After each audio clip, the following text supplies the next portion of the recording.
Hey, and welcome to another episode of the Ice Cream for Everyone podcast. I'm your host for the show, Willem van der Horst. What's been going on in London town these days? Basically, it's been raining. Like, it's coming up to the summer. We're not exactly the summer right now, but it's been raining like crazy. Yeah, kind of interesting. It's supposed to be like raining and going into storms again. It's kind of a little bit, just kind of warm for London weather, I guess, but sort of sticky. It's a bit of like a colder Singapore. I've been going to an outdoor heated pool. I think I mentioned in another episode. So I've kept up the exercising so far. So far, so good. And we're only talking on a weekly basis, but we'll see how it goes. I got some traveling planned, which I'm very excited about. Just confirmed some trips to the States. I'll be at the Podcast Movement Conference in Chicago. And I'm going to be catching up with some friends. I'm starting a course in Los Angeles, and then I'm going off to Chicago. So that should be pretty awesome. Really looking forward to meeting a lot of different podcasters and learning a lot more about both like the techniques of editing, sound editing, interview techniques, networking with other podcasters.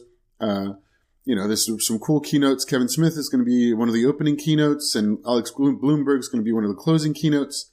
There's several other podcasters who are going to be there that I'm going to be catching up with.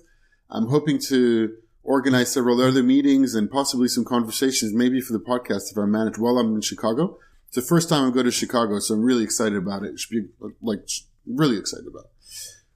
Not to repeat myself extreme amount of times, but anyway. For anybody who's just joined the show, doesn't really know what's going on here, this is a show where actually we like ice cream, of course, but, and I love ice cream, and I love ice cream to be for everyone, but it's not always specifically about ice cream. This is a show where I have conversations with people in fields I'm interested in. I work in marketing and brand strategy, with a background in digital, but not only. And another background I have from more personal perspective, I'm really into tabletop games. I really enjoy and fascinated about the process of design in general for a lot of different things. May it be games, may it be other things, anything from websites to how you design furniture. And I basically go and have conversations with people who have an opinion about it or experience about it, like thinkers, designers, creators, and get into the skin of where they come from, who they are, what inspires them, and ask kind of like different questions to get to know who these people are and hopefully learn from it in the process and have some fun and really, and I make the conversations accessible for everyone. So anybody who's into podcasting, anybody who's into listening to these kinds of interviews or conversations, of course, some are going to be more about marketing and, maybe people who work in marketing, like this particular episode is going to be more interesting. Like last week with the interview with Greg Stolze, that might have been more interesting for people in tabletop role-playing games, but it's open for everyone, right? And if you enjoy it, and if you do listen to the show, please think about taking a couple of minutes, giving the show a rating or review on your iPod, on your podcasting app. So that could be like on iTunes or the iPhone podcast app, which I hope you can leave reviews on, or giving it a thumbs up on Stitcher or on whatever podcast app you use, basically, like giving a rating or positive feedback, or just send me a tweet or post something on the Facebook page of Ice Cream for Everyone. You can like the Facebook page. You can tweet at me, and I'm at HippoWell, not at HippoWell. And you can also find the Ice Cream Sunday newsletter if you want to read more ice cream stuff that I write, new stories every week coming out. And you can sign up on my website. That's at www.icecreamforeveryone.net. Everything's spelled out. Ice cream, like the cream, obviously, foreveryone.net. On to today's guest. Very excited. Had an awesome conversation with Mitch Joel. He's a renowned marketer and commentator about the digital marketing industry. He's been holding and writing in a blog and, has his own podcast, has had that for over 10 years. He talks regularly at a number of events, and his podcast is regularly one of the most recommended in terms of marketing. It's a great podcast. His website and the podcast as well, called 6 Pixels of Separation. Links in the show notes. But if you look at any top 10 best marketing podcasts to listen to, he's going to be close to the top, basically. And before working in digital marketing, Mitch had a long career in the music industry, where we talk about that in a conversation. He spent like 10 years interviewing, having conversations with all sorts of bands and musicians. He used to play the bass. Now he also hosts another podcast called Groove, in which he talks with all the very best bass players in the world. He created a digital marketing agency that used to be called Twist Image that was acquired and now is part of an agency called Mirum. And Mitch Joel is the president of Mirum in Canada. He's based in Montreal, and Mirum's a digital agency owned by the advertising communications agency J. Walter Thompson, and altogether part of the WPP Group, the largest, ad and media communication group around, basically. So a pretty big deal. And we talk about that during the show. We talk about what's going on in the industry. Really, we go over a lot of different topics. We go over his experience interviewing people in the music industry, his appreciation of music, punk and rock bands, and all the way to what's happening now in new technologies, what's exciting. Really cool conversation. So I hope you enjoyed as much as I did. Without further ado, here's Mitch Joel of 6 Pixels Separation and the Mirum Agency.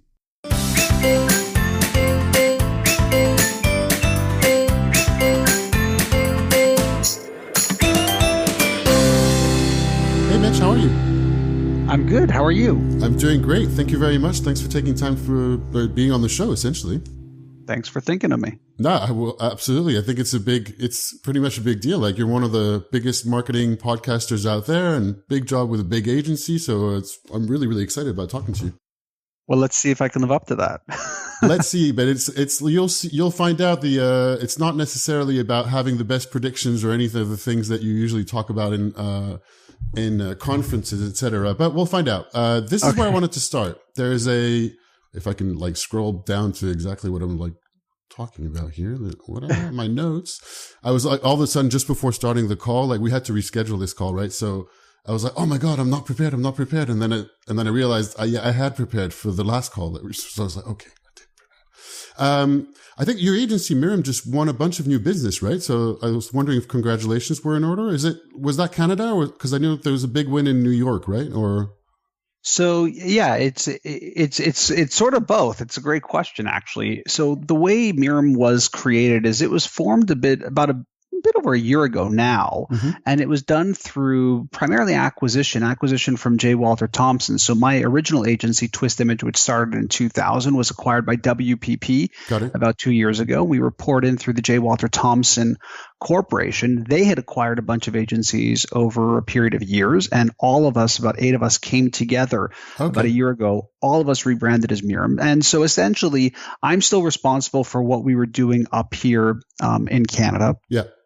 But the leaders of all these agencies sit on a global leadership, and being in the global leadership gives you access and opportunities. So the most recent, we got a bunch of wins that are coming out, but the most recent one is that we, meaning the Canadian unit, led a pitch for UNICEF, a global pitch, which was actually based out of New York.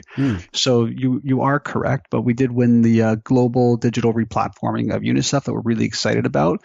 And even within that, we've had some other wins, both organic and net new business development wins. And so we've added, I think, about 15 people, adding 7 more. That's just in Canada. But Mirum is really big. I mean, we're closing in on 3,000 employees in 25 plus countries. So that's just Canada, but within the organization, we're constantly hiring and growing. So it's sort of hard to keep track of, to be honest. That's pretty big. And congratulations for the global win. That's a big deal, right? We're excited. Yeah. I mean, it's just the type of work you want to do. One is it's an amazing organization. 2, whenever you get the chance to do a global replatforming for, web and mobile, I mean, that's the sort of stuff I think people really wake up to do. I mean, I have a lot of friends who are very senior in e-commerce, and their greatest desire is to be able to do the .com of whatever brand they're working on, because that's the sort of big meaty work that, you all strive to do. Campaigns are great. We do a ton of campaigns here, whether they're social or digital in terms of, banners, email, search. Those are great. We love them. But obviously, when you can sort of really pick up and do something and redo it, it's super exciting for sure. Absolutely. Very exciting. Cool. So another thing I read and that you have on I think it was on your LinkedIn profile, of course, one of the main sources of me stalking for the people I'm interviewing, that Marketing Magazine dubbed you a rock star of digital marketing. And while I'm not usually crazy about these buzzwords, in your case, you actually have a real claim to the title. So, because you are a musician and a heavy metal fan, right? Or a rock musician, or how would you? Yeah. Well, no, I mean, I started off my career writing about music and interviewing, rock stars. And that was my sort of genre, was heavy music, punk, alternative music back in the late 80s, all throughout the 90s and beyond. I do sort of, I know how to play bass. I don't consider myself a bass player because I really don't do that all that much anymore, but I also just have a passion for music. So on the side, I also have a growingly popular podcast where I interview bass players, electric bass players, called Groove. And it's on a platform called notreble.com, which is actually the largest environment for bass players in the world. And I've been doing that for over a year, interviewing the sort of best of the best in the bass world. Yeah, I mean, it's fun. I don't know if Marketing Magazine called me that, or if somebody being interviewed about me said, "Oh, that guy's a rock star." I think that's where it came from. Yeah, it's flattering. It's nice. I mean, I don't, that's bio stuff that you sort of put in there to promote and hype. And I think I get somewhat embarrassed when people say things like that, because I don't know if it's because I'm Canadian or just by my nature, but I'm someone who prefers that the attention is put on the content I output, not me putting it out. Yeah. All right. Well, no, absolutely. That's fair. But when did you, your bass playing career itself, was that more of a kind of like high school stuff, or?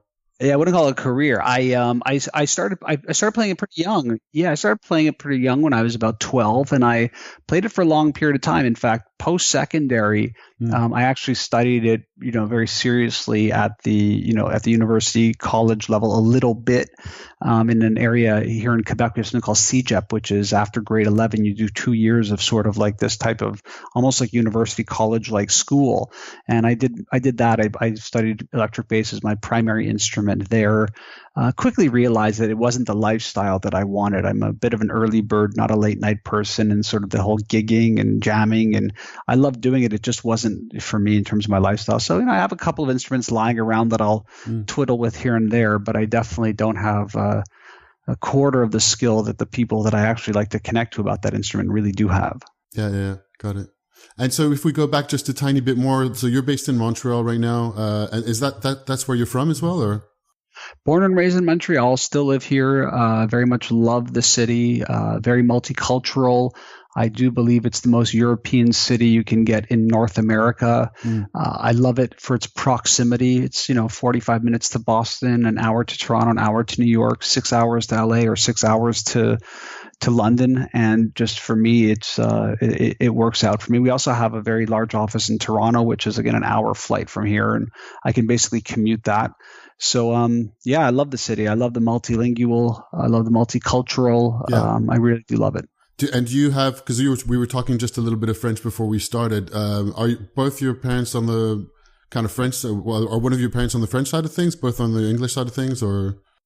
Pretty, I would say, it's funny, I always tell people, I would say I'm bilingual. I think people in Quebec would call me Anglophone. Yeah. It's like one of those things where it's just the nature of the beast. You sort of grow up with it here. I think if I had done my education a bit later, meaning just I had been born a little later, meaning I'd be younger now, my French would probably be a lot better. When I was growing up in high school, French was a very important subject, but it was just a subject. It wasn't sort of like the dominant force that it is now up here in Quebec. But I do love the language. I wish I could speak it without translating in my head, and I've never made that transition. My kids are super fluent and really fully functionally bilingual. I struggle with it. Yeah, got it. So that was interesting because I don't really know much of what's going on. You said it was becoming a dominant force, French, a lot more than it used to be when you were growing up, or? Well, language is a very hotly political issue here in Quebec, where the province of Quebec wants to separate from the rest of Canada. Yeah. And there's a lot of language laws up here in terms of how much English you can show, which is basically next to nothing. It is very much a French province, Montreal probably being the most bilingual of all the other cities in the province. And it's very contentious here because they want to make it more and more French in a world that's going more and more global and multilingual. So there's always that sort of tension going on. Yeah, that underlying tension, exactly. Right. So I've never actually visited. It was just a bit of a shame. I really want to go. And just as I said before, we're starting to record. My sister-in-law's from Montreal. Her mother's from Montreal. They have a chalet there in Saint-Sauveur, very, very close by. So, and I always hear amazing things about Montreal, and so I'd love to visit and love to visit more of Quebec as well. So anyway, that's still on the activity list, but yeah, but based on the French I heard, you would probably fare very well here. So yeah, it'd be okay. And it's like one of the dream locations for most of the French people leaving France, exactly. Aside from London, is to go to Quebec, essentially. Yeah. So it's like the dreamland where there's many more jobs and nice people and American food or like all sorts of, and apparently much better politics, according to the French people here talking about it. But anyway, let's not go there. So let's talk about what you studied actually. So I believe you studied communications journalism. Is that right? It's very candidly, it's hard for me to remember. I really didn't do much post-secondary education. I did CJEP, as I said, started in communications, switched over to music. I spent more than my fair share of time there. It's supposed to be a 2-year run. I did close to 4 years. I did 1 semester at the sort of college university level, taking a bunch of courses. I believe if I were to reflect back that maybe my major was philosophy. I'm not even sure, but I dropped out basically after a semester. At that point, I already started publishing music magazines, and I just thought I wanted to take a run at being an entrepreneur versus grinding through school, which just for me, the joke that I often say online, which tends to get retweeted and shared, is I often tell people that I didn't let school get in the way of my education. So that's sort of what happened. I wasn't great at school. I was much better at trying to educate myself. And so how did the publishing music magazines came about? Like, well, let's start. What were some of your major influences in terms of bands? And then how did that kind of making it into a business start out?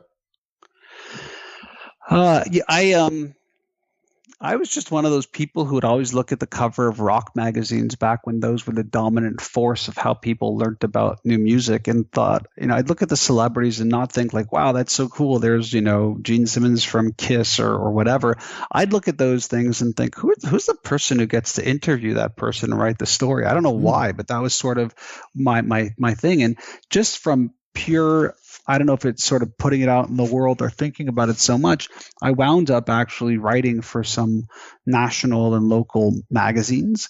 And it was a pretty fun gig. And I was really young. I was probably 17 years old at the time. It was almost like that movie, Almost Famous. It was just one of those crazy lifestyles where I'd be going to school and at the same time, like just hanging out backstage and being asked to go on tour and becoming friends with a lot of the newer bands that were getting signed. And I'd get called by A&R people asking me about what I thought about certain bands that then would get signed and become, quite famous. Was there something that allowed you to start getting into that, a break, or like what was the first article, or through somebody? It was a guy that I knew who had written for a magazine, and he was writing, and I had a computer, and he wasn't great at typing, and I would type up articles for him, and he'd thank me by giving me cassettes and CDs back then and taking me to shows. And one thing led to another, and he just said, why don't you do this interview? It happened to be Tommy Lee from Motley Crue right before Dr. Feelgood came out.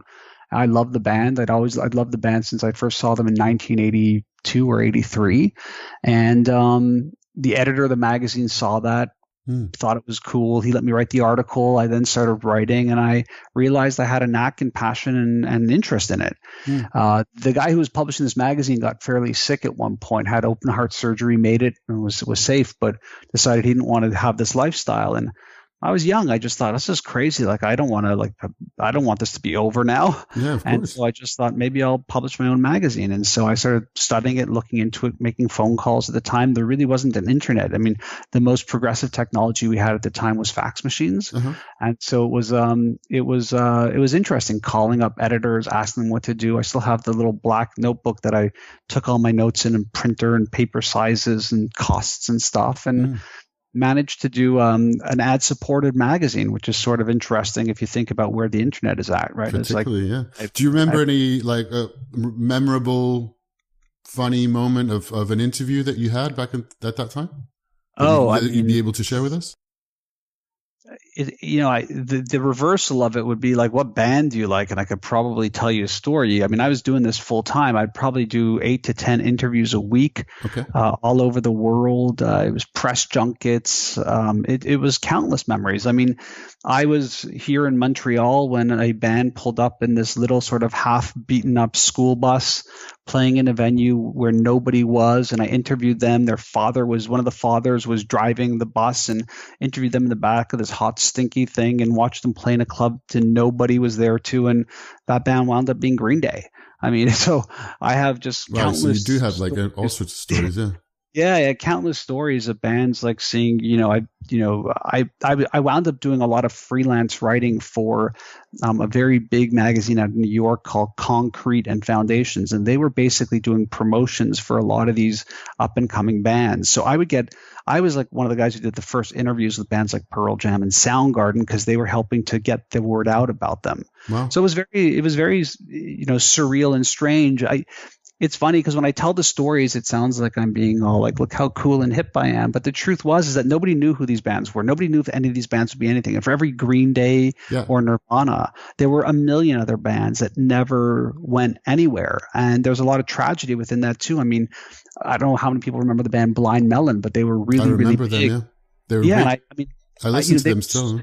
Yeah, the super great guys, really interesting. And Shannon Hoon, the singer, unfortunately passed away. And I had spoken to him just a handful of days before he passed, literally on the tour bus. There's a lot of sort of tragedy within it too. And again, it sounds very glamorous, but for every one that I can tell you a great story on, there were thousands of bands just never went anywhere. I recently found all the cassettes where I'd recorded all my interviews on. I mean, we're talking about like massive bins upon massive bins of cassettes. And I was just looking at some of the names that, I sort of hand wrote on the cassettes, and half the bands they don't exist anymore. Yeah.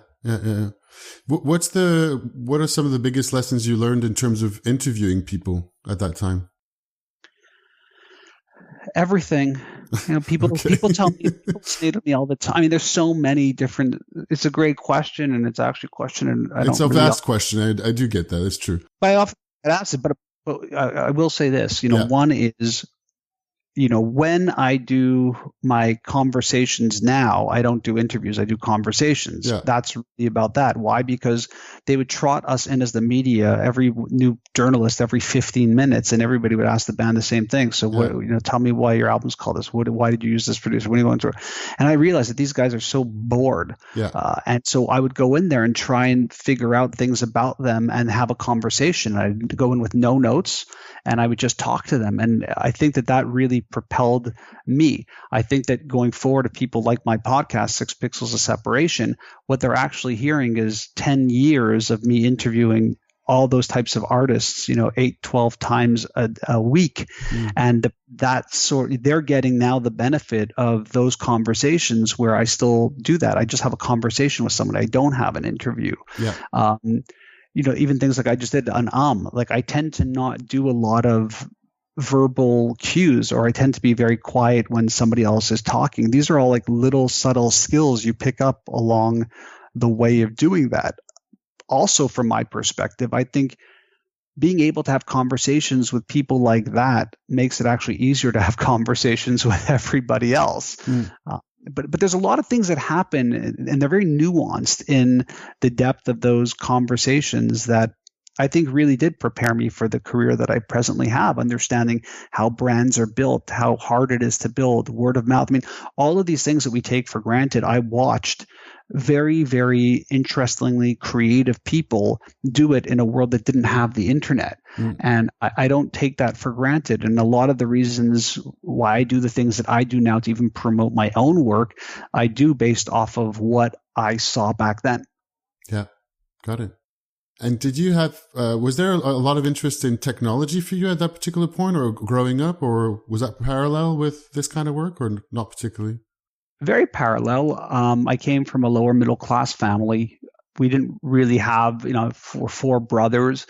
My parents would buy us tech to share instead of buying us each a holiday gift. So, very early days of having the Pong system or the Atari 800 computers, a dot matrix printer, very early days, modem, very early days. So yeah, tangentially in my life, there was always not only just my own interest in technology, but actually being able to have it around me. Yeah. So yeah, I mean, I always tinkered with that stuff, and I was always fascinated with that stuff, and that always had a level of high intense curiosity for me. And it's funny because I'll run into people now who I knew from my music industry days, and they're like, "Oh my God, like I can't believe what you did with your life." And they're always like, what was that connection between like being a rock writer and where you're at now? And I'm like, I don't find it that big of a chasm. To me, yeah, it was music, but it was media, it was advertising, it was branding, it was telling stories. And the only thing that really changed is I decided that I didn't want to limit myself to just being in one specific genre of music,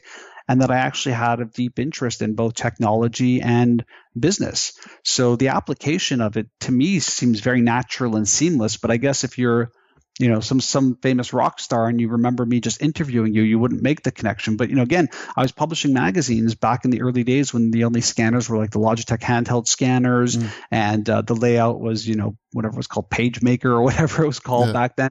So we were using this stuff in early days, and it's very symbiotic right now to what we see in the publishing world now online. So it just, to me, it was all just natural transitions from early gaming platforms and technology and connectivity and printers and computers and layouts to where we're at today. Yeah. Well, and so even though the link was natural, what was the next thing for you after you left you had the magazine for a few years, and after that? Yeah. After that, I decided that it was enough. It was really hard. We were sort of publishing 2 magazines and helping out a third. We were just a handful of people. It was a lot of work. I wasn't sure where it was going from a financial standpoint. So I sort of decided I want to take a bit of a break. I was really burnt out and stressed about the whole thing. I wound up helping out a local, I guess they're like a non-profit that were trying to help promote the region, and basically saying to young people, you can stay in Montreal and be successful even if you're not purely francophone. And that wound up having me interview and connect to a lot of local entrepreneurs. I wound up meeting people who had launched, again, this is prior to Google, one of the first meta search engines on the internet. They asked me to join. I thought it was interesting. I always loved all that stuff, as we talked about. Joined that, spent a lot of time there. From there, I did a small stint in a mobile content company. And again, we're talking about 16 years. So is that the height of the .com kind of late 90s we're talking, or? Yeah, just after the .com bust, I did that. I did a small stint in a PR agency that focused on technology. Wasn't my thing. Actually went back, started a record company with a buddy in Toronto. That did fairly well. But at the same time, I met my business partners here at Twist Image, now Mirum. And that was really when I said, I'm going to sort of stick with this thing. And, here we are 16 years later, and I guess I stuck with it. Yeah, which is fantastic. You built a really successful agency and sold to one of the biggest groups around. So yeah, it's fun. And what do you think are some of the things that made you successful as an agency, or what were you known for when you started? That's 2 questions, but we always it's funny. We looked at it and thought there's a lot of advertising agencies, but at the time in 2000, you have to remember 2002 when I joined. They started the company in 2000. I joined in 2002. At the time, a lot of marketers were very scared of what was happening with the internet and technology. A lot of the brands had the websites or anything digital they were doing sort of locked into IT. Yeah. Marketing wasn't talking to IT. IT wasn't talking to marketing. Marketing didn't understand IT. IT felt that marketers didn't understand the web. And we just looked at it like we could be the bridge to help these brands really do something with digital. And of course, as the years progressed, it changed in terms of the sentiment, but it somewhat stayed the same, where it was about how do we help brands and businesses through all of this disruption. And, here we are in 2016, and one of the core pillars of what we do at Mirum is business transformation. Yeah. And what is business transformation? It's helping brands transition towards what we would call a digital first experience for their customers. So a lot changes for sure. The dynamics are completely different, but at the core, using technology to make your brand more efficient and effective, I think is just always going to be the thing. What makes it ultimately unique, I think it's the people and the team and the output of the work we're doing for the clients. The dynamics of the clients are very, very different. Why does one client work with one agency versus it doesn't work with another? Why is one agency able to output certain work with a client, but if another agency switches in, they can't? Those dynamics are very, very fluid. There's culture within that. There's teams within that. Teams change. People are added. So I think it's just the uniqueness of the relationship and how the flow happens. Can you say a little bit more about what you mean by digital first for a new company? I have ideas about what it might mean, and it might be different for each company. I'm not too sure, but I think there's been a level of sophistication for brands that understand that if you're going to do, let's say, a campaign, that if the way the campaign is introduced by the agency, or even if it's an internal team, is here's what the 30-second spot looks like, Yeah. it's a bit antiquated. But the truth is that primarily most agencies still think and present like that. It's astonishing to me, but they still do. Yeah. I tend to look at things purely from what does the customer do. Somebody hears about a brand, what's their next action? Mm-hmm. And this is, a 10-year-old thing, but it's still happening now, right? It happens now. Maybe they ask Siri, or they ask their Amazon Echo, or they type it into Google, or they ask on a social network, or somebody Snapchats whatever it is. That digital first posture, I think, is how we all intuitively as consumers interact with brands. And yet, if you look at the assets and if you look at the ecosystem of brands, they mostly they fail miserably. My great example is, and I call these all market of ones because they're happening to me, and maybe it's not substantiated throughout the entire universe, but in my world, it's big. My car lease is up, and I'm looking at a bunch of different cars and options and considering not having a car, et cetera, et cetera. Mm-hmm. And I find it astonishing that I'll pull up to a dealership and either I'm waiting for somebody or trying to, go in and check out a car, and I'll go onto the mobile world, my iPhone, and look at the brand and just try and build the car that I want to build, and go to the sales rep and go, here, what would that cost me? And I can tell you across the vast majority of brands, it's been a complete failure of experience. Yeah. And you have these brands that are investing hundreds of thousands of millions of dollars into their engine of marketing. And the first point is a complete consumer experience failure. And again, I'm using it as a market of one, but I find it consistently, whether it's a small store shop or a massive global brand that's spending millions. To me, that's indicative of a brand that's not living in what I would call a digital first experience. They're not thinking about it that way. They're still so focused on probably 30-second spot, newspaper ads, dealership issues, blah, blah, blah, blah, blah, that they don't realize that I, as a consumer, I just don't I don't care about the politics or the dogma. I just want to be able to go on, and much like you can with an Uber or Tinder or whatever, go, this color, boom, that interior, boom, this package, boom, and go. And they'll tell you, well, you can do that, but you can't. If you go and try it, it's really a less than web experience. And I just think that we've transcended. Consumers have moved forward, and most brands are just failing the game. As much as they think they're doing great, most of them are just failing the game. Yeah, got it. And actually, that brings me to one of the points I was interested in talking about, or having your point of view on. There's a lot of agencies and a lot of kinds of agencies out there trying to help brands move into this digital space, take advantage of it. And they seem to be increasingly competing for the same, while worrying about the same pot of money, or trying to get the ears of the same kinds of people or different kinds of people on the board. So what I mean by that, management consultancies have been acquiring creative agencies. Design agencies are looking at doing branding. Branding agencies are looking at doing digital work. PR agencies are taking care of social media, et cetera, et cetera. So, and it's becoming increasingly blurry as to who's responsible for what in this kind of new emerging world that still everybody's trying to figure it out. And as you said, the brands are trying to figure it out as well.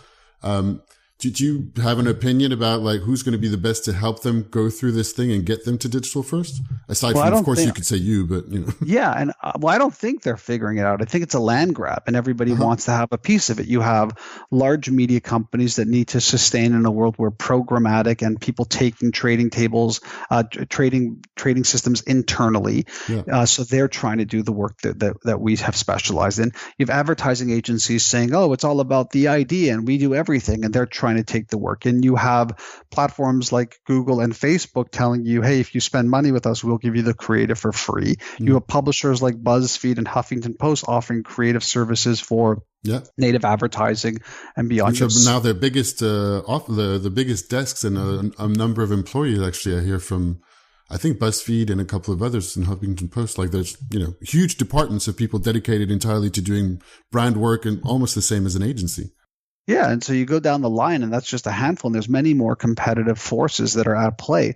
Why? Because dollars are transitioning there, people's attention and time is transitioning there, and everybody wants a piece of that revenue, a piece of that action in a more globalized world, in a world that's becoming more and more consolidated. So it's super, super challenging and super stressful.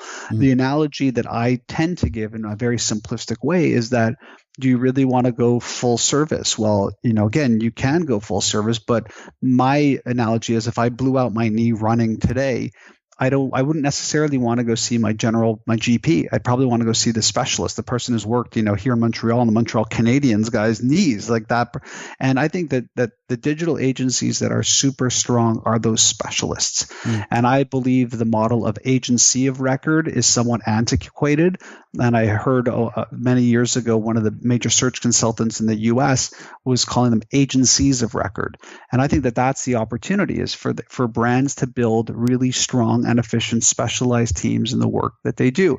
And you're right. I'm saying this because it's in my best interest to say that. There's no doubt. And I'm sure that if I worked for a mass advertising agency, I'd say, why would you do that? And make the counter argument to that. But I just think that because of the access, connectivity, and consolidation, brands who spend the time and energy really can efficiently pull together the best teams to get the best work done.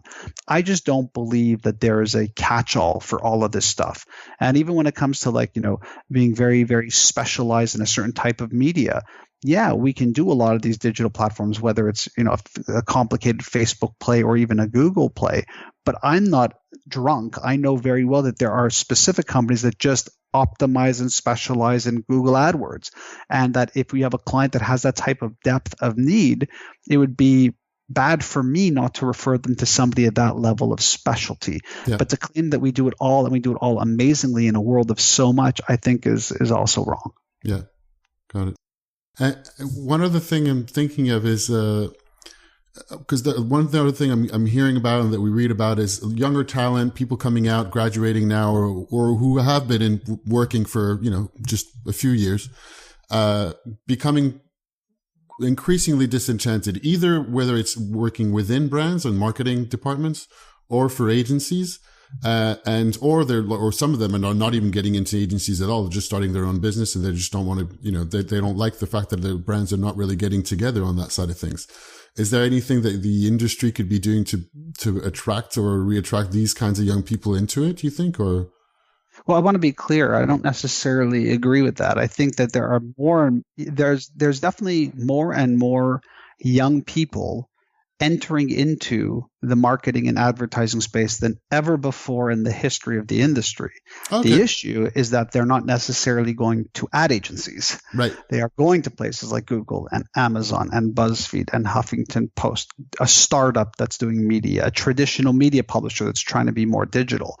So there's been fragmentation in terms of the places in which they can go. And again, historically, the number one light tower, the sort of the place you wanted to go was to the best of the best agencies. Yeah. That's not happening anymore. Now, what can agencies do to do that? It's a tough call. I mean, it's a tough call to say, how does an agency become more interesting than going to work at, my buddy Harley Finkelstein, who's the chief operating officer at Shopify. Hard to say. His office in Montreal is right down the block from mine, and they're more than happy to pay a 20% plus premium for talent because it's cheaper for them to do that in Canada than to open an office in Silicon Valley. They're more than happy to offer things like free gourmet foods and having a cleaning service at your house twice a month. Wow. And those are pretty impressive perks. Exactly. So it makes it highly competitive in a world where, agencies are very much run by thin margins and not crazy Silicon Valley evaluations with that type of money.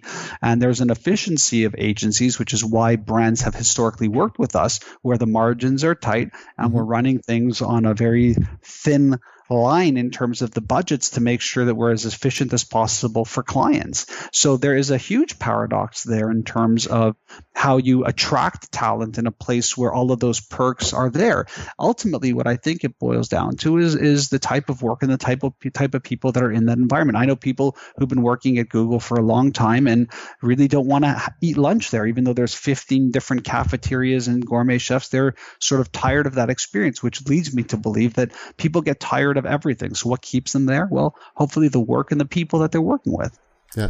Yeah, we can get easily tired of everything, actually. It's quite impressive from that perspective. Well, thank you for the... Yeah, my running joke is that even supermodels get divorced, right? It's like somebody eventually is like, I'm okay with that. Like, I don't need that anymore, Yes, so exactly.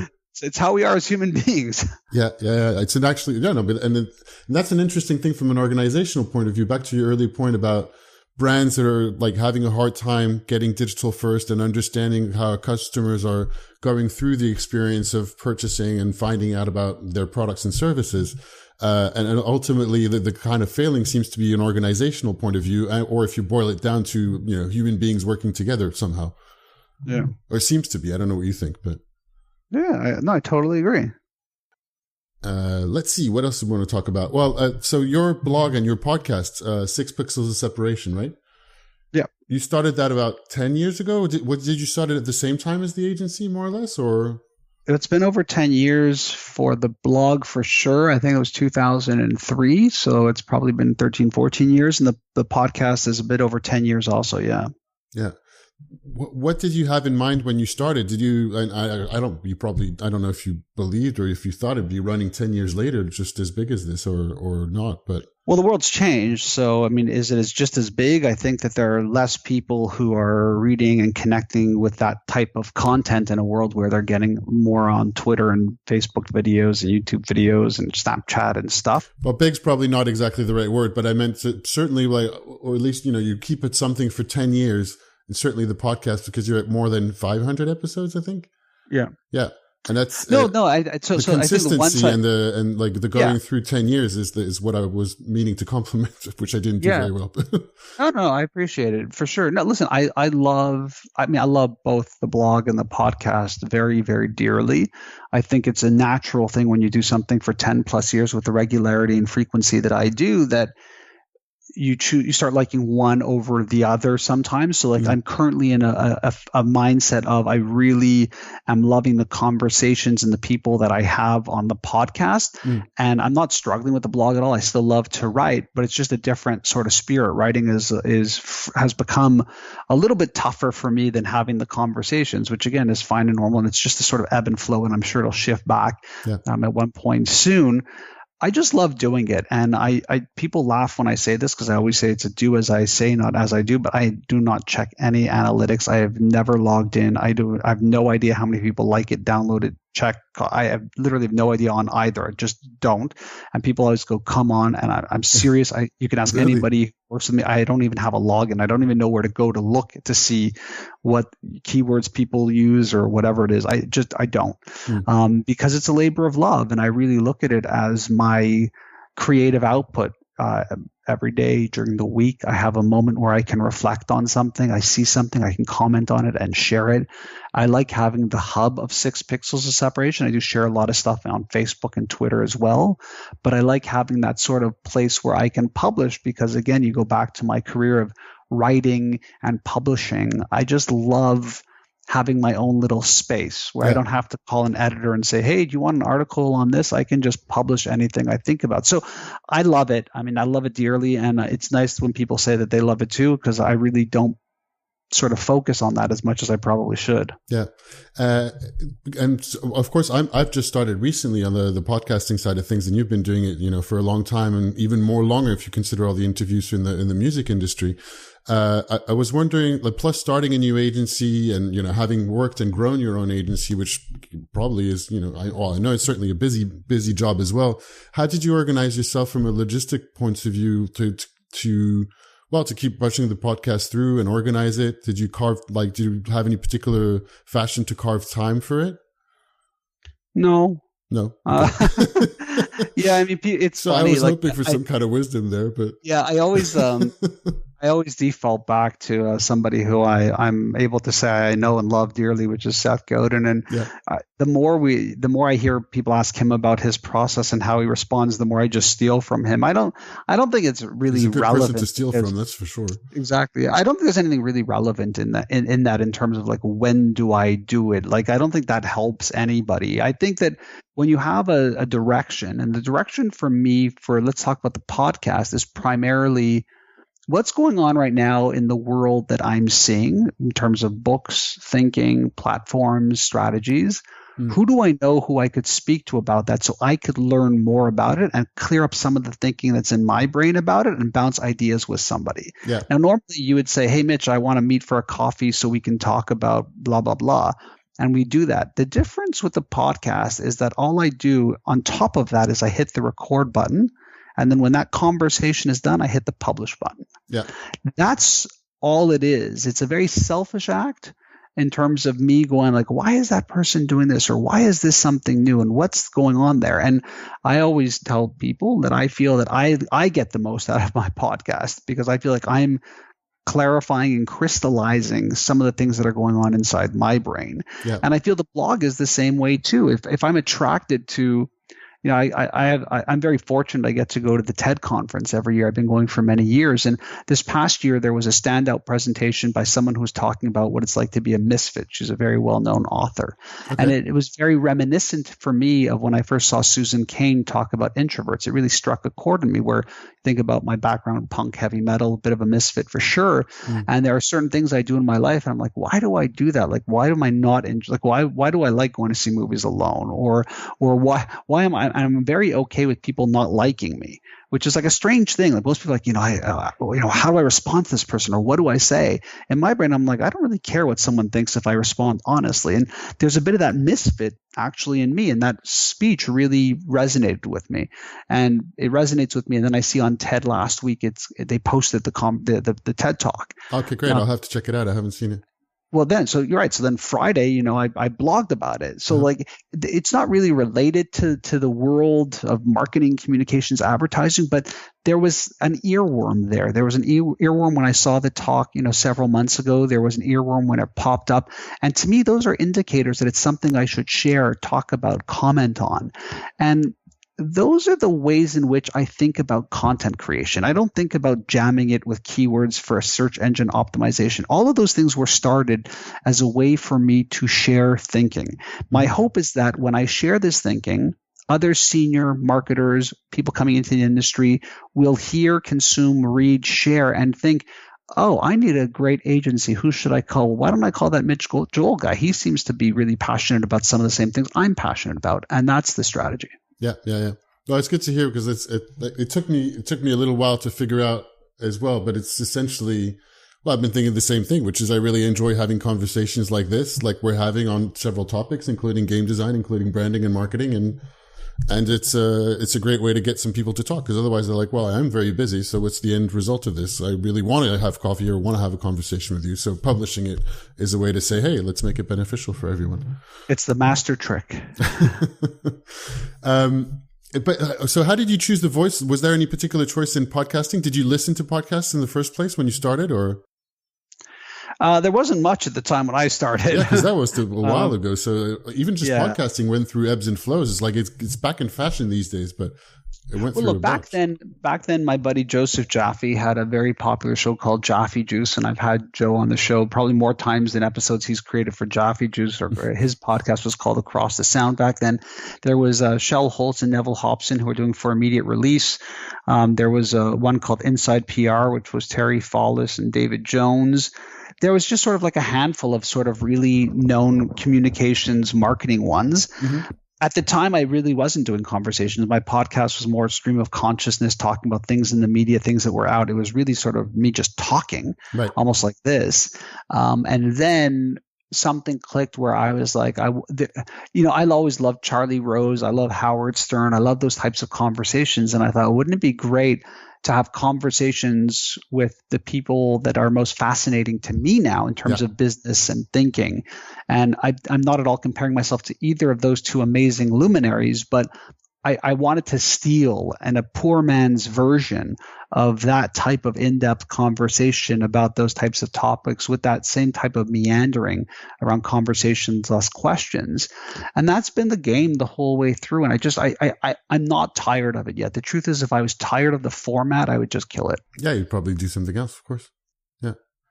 Ooh, a couple of other questions. Something caught my attention when I was looking up your profile and saying that you contribute or participate regularly with an organization called Baycrest. That sounded interesting. I thought I'd ask you about who they were. Yeah. it's been very tangential and very minor, but Baycrest is I believe it's a long-term care facility that focused primarily on the elderly, but over the years has obviously, if you think about elderly people, the issues are really sort of brain-related, memory, Alzheimer's, things like that, and they're just very focused on brain health now. And they called a bunch of people. I happen to be one of them to help them on their communications. It's very early days in terms of my involvement. I think I've only done 3 or 4 meetings with them, and it's been primarily on the phone. They're based in Toronto, and I've been in Montreal when the meetings happen. And it's just really about what can we do to create better awareness and have people think differently about brain health and what it means. So that's primarily what that one is. I try and do as much charitable/community work as possible. I often tell people that you need to do stuff within your industry, you need to do stuff within your community, you need to do stuff within your country, you need to do stuff internationally. I haven't been great at hitting all of those pillars, primarily because business, life, family, kids. Yes. But I do think about it often, and I do try and be involved when I can. Are there other things that you do in your off time aside from the agency and, well, I guess the podcast and thinking about the industry?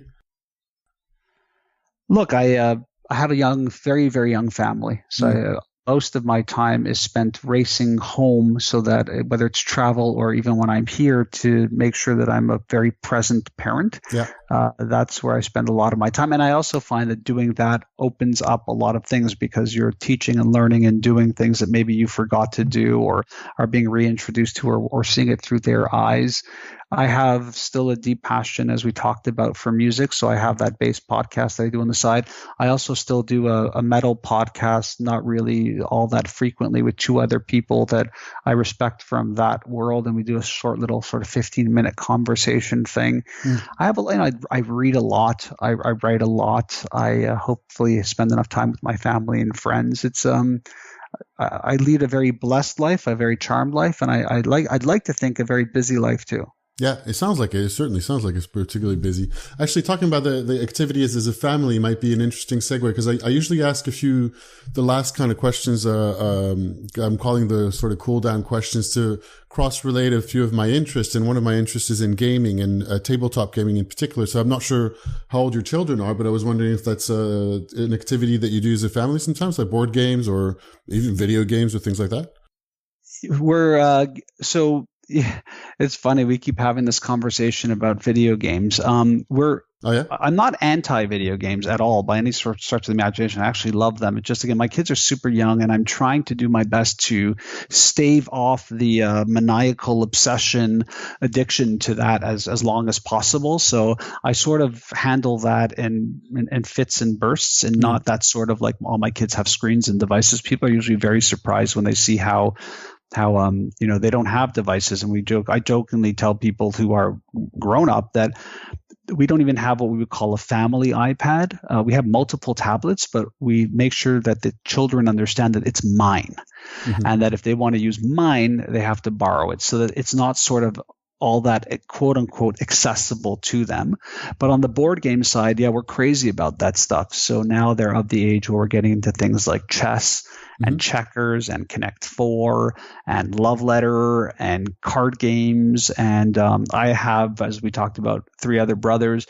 2 of them are really big into that whole genre of board games and custom games. So I don't think it'll be long before they're into the whole Pokemon Magic card games, and then also all these other crazy games that they're playing. Brilliant. Excellent. That's good to know. And one classic, of course, that I asked, because it's the Ice Cream for Everyone podcast. Favorite ice cream flavor? Oh, now listen. So you don't know this, but Montreal has a very large passion around artisanal ice cream and stuff like that. So I'm somewhat of an ice cream snob. Okay. There's a great place here called Bilboquet, which is, again, artisanal ice cream. In fact, it's done so well that they're now becoming more of a chain. And they have an amazing ice cream called a brouhaha, which is like vanilla with caramel and pieces of brownie. And when I feel like I can afford any form of extra calories, I will indulge in that. That being said, I am a very big sucker for a great, high-quality soft serve. Okay, cool. That's a good classic answer. Oh, I'll have to definitely check out. It gives me one more reason to visit Montreal then. Oh, yeah, you'll love it up here. And a large and vast random question. Sometimes I try those for the sake of it. Talking about technology, like, do you have any ideas of either new technologies or new trends that would be helping or even going to the extent to revolutionize the way we make or consume ice cream? Well, I mean, it's funny because like my first reaction until you said ice cream was just voice. I think that Amazon Echo, Siri, all of this technology, yeah, us using our voice to control technology is becoming very predominant. Can that play into ordering, ice cream making? For sure. On the technology side, in terms of ice cream, what I am thinking about is more that sort of new cooking technique, that whole sous vide and that whole movement around, using Internet of Things connectivity and technology to develop different types and formats. I think that that's going to affect not just ice cream, but that type of industry dramatically. Yeah. But on the purely technology side of things, I absolutely agree with you on the voice. And I was watching your talk you gave a talk at the Inbound conference last year, I believe, talking about. Well, I mean, we're going to have to go. I think the movement is to go to devices that we don't have to use our hands and be looking, outside of the world, like because we have to use our hands to look at our screens. Right. And we're closing ourselves to the world rather than, I think the next phase is going to be being able to use whatever is those devices, but being able to look at other people and talk with other people at the same time. And was there another, because this Amazon Echo is one that has a lot of promise right now, but I still haven't tried it. But isn't there another one that just came out? Is it a Google device or some other voice device that just came out? Yeah, well, Google is working very aggressively on that type of a similar device, which they announced very recently at their developers conference. Right, that's what it was. We can't discount what Apple will do with Siri. That voice technology is getting more powerful. I think we're going to start seeing a lot more of it integrated into cars. Think about Tesla and things like that. But I'm very bullish on voice as the new navigation. It's not necessarily a new saying. We've been talking about this for a while, but I feel like the technology really is catching up. And I know the people who have the Amazon Echo and who are playing with it are really seeing the. Just actually, for anybody who might be listening who doesn't know, can you just quickly describe what the Amazon Echo is? A little device. The newer one looks like a hockey puck. Some of them look almost like a little, like almost one of those bottles you use to refill water with. And it just sits in your house. It's present, and it's not just about ordering Amazon on, which you can do, but you can just tell it. It's Alexa is the name of it. You can say, "Hey Alexa, what's the weather?" Or "Hey Alexa, can you even lower the lights in the room?" And if it's connected to other things in the house, it's almost like that Star Trek computer of that you would just sort of speak to, and it has answers and can solve things and can help you with things. Even I've had friends who are doing math homework with their kids, and they just, "Alexa, what is?" and here come the answers out of it. And it's apparently a very, very smart device. Yeah. And it's interesting because I've noticed, and I believe the trend to go to voice is going to be there, but I noted my own behavior is not there at all. So I was talking to a colleague, my old boss, George Nima, who I interviewed for the podcast as well, and we both have Nexus Android devices. And he told me that he uses the voice control a lot and that the voice to typing is really effective. But I just realized how much I never think about it at all. I just go automatically to typing. Just like I've not really transitioned to using much of a tablet. I really like my keyboard. I'm used to it. Yeah, and that's something a little bit different. I can tell you as somebody who writes and has written for a living that the way you type is not the same as when you write your thoughts down with pen, which is not the same as when you text your thoughts down, which is not the same as when you say your things down, which is not the same as when you type on glass. They're all very, very different. Yeah. And I believe the output of what's happening in your brain comes out differently depending on what the output is. So I can tell you that when I speak into that voice recognition software that'll turn it into text, the content never reads the same as my voice, quote unquote, sounds when I write from my brain to type.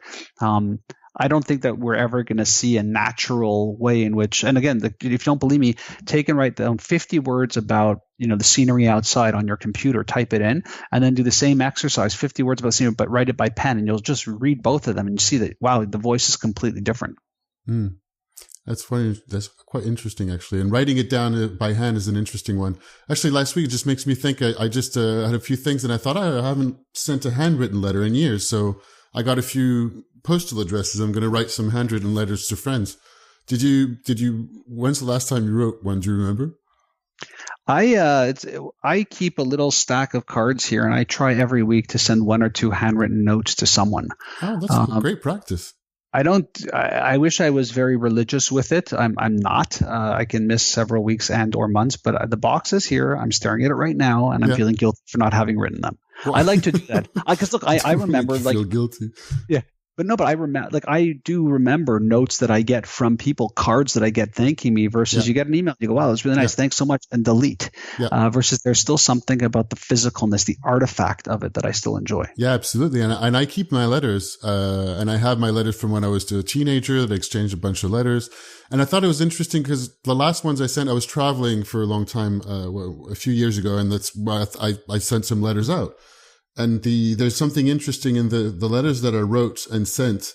Well, I don't have that anymore versus everything I write in my blog. I have records of everything, which is nice to have too.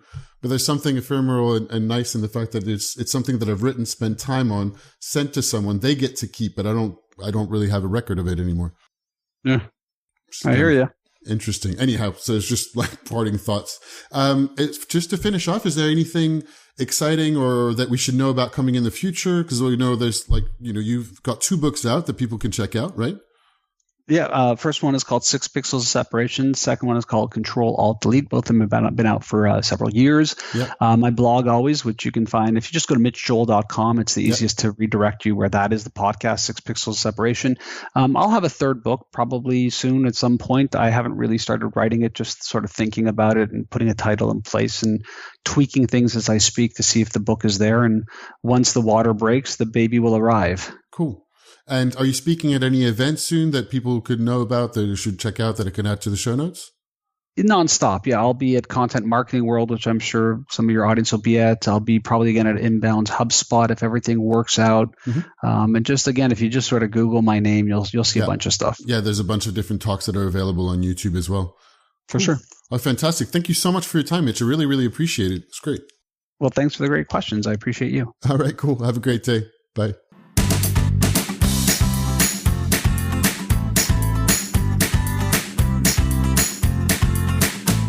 All right, another episode wrapping up. Thank you so much for listening. We're coming up to the end of the season of the Ice Cream for Everyone podcast. I think I mentioned that in the last episode very quickly. I'm working out exactly how I'm wrapping up the season. I have a very exciting season finale episode I've just recorded that's going to come out in a few weeks. However, I don't know exactly when I'll start the second season. I'm going to do something throughout the summer anyway. Something, maybe just short episodes, musings, something like that. I'm not sure. Anyhow, if you enjoyed the episode, how about sharing it with a friend, essentially? Or post it on your social media, post it on your Facebook or your Twitter. Just share it with somebody else. I mean, I just want more people to be listening to the show. You can send them a link of the file. You can even send it by email. Or even better, take a few minutes, as I said at the beginning, to write a review on iTunes or on your iPhone podcasting app, essentially. If you have any feedback, questions, comments, I also love to hear from you all the time. You can contact me on Twitter. My username is @HippoWill. I've been considering changing my username. I've had that one for a long time, and a lot of my usernames are HippoWill, which is, it's just basically a silly name. It was available. I like hippos. I kind of like the ring of it, but it doesn't have anything to do with Ice Cream for Everyone. But I haven't really found a better way to go for Ice Cream Will, but there's a few more characters. I don't know. I'm not sure. Anyway, you can also post a comment on the Ice Cream for Everyone page on Facebook. You can like it on Facebook. Or you can just send me an email, drop me a note at Willem, WILLEM, @icecreamforeveryone.net. That's about it for now. Have a fantastic morning, evening, afternoon, whatever time it is for you, wherever you're listening. Till next time. Bye.